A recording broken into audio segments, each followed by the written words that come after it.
నువ్వు ఒక క్రిస్టియన్ అయితే ఈ విషయం తప్పకుండా నువ్వు తెలుసుకోవాలి. మన దేశపు మొట్టమొదటి రాకెట్ ప్రయోగం ఒక చర్చ్లో జరిగిందని మీకు తెలుసా? మీరు విన్నది అక్షరాల నిజం. మన ఇండియా ఫస్ట్ స్పేస్ రాకెట్ ప్రయోగం ఒక చర్చ్లో జరిగింది. వీడియో లైక్ చేసి ఎండ్ వరకు చూడండి. 1960లో డాక్టర్ విక్రమ్ సారాభాయ్ అనే ఫిజిక్స్ ప్రొఫెసర్ భారతదేశానికి అంతరిక్ష ప్రయోగాల కార్యక్రమం అవసరమని భావించారు. అయితే ప్రయోగానికి కేరళలోని తుంబా అనే ప్లేస్ని అనువైనదిగా ఎంపిక చేశారు. అయితే అక్కడ ప్రయోగశాలలు, భవనాలు ఏమీ లేవు. సౌకర్యవంతంగా ఉన్నది ఒక చిన్న చర్చ్ మాత్రమే.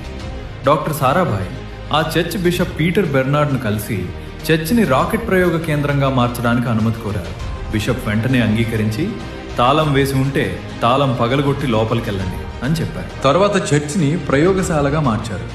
చాలామంది క్రైస్తవ యువకులు, చర్చ్ సభ్యులు ఈ ప్రయోగానికి రాకెట్ కాంపోనెంట్స్ తయారీ, ఫ్యూయల్ సేఫ్ సెట్ చేయడం, పరిశీలన, లాగ్ రికార్డింగ్ వంటి పనుల్లో సహాయం చేశారు. రాకెట్ తయారైంది.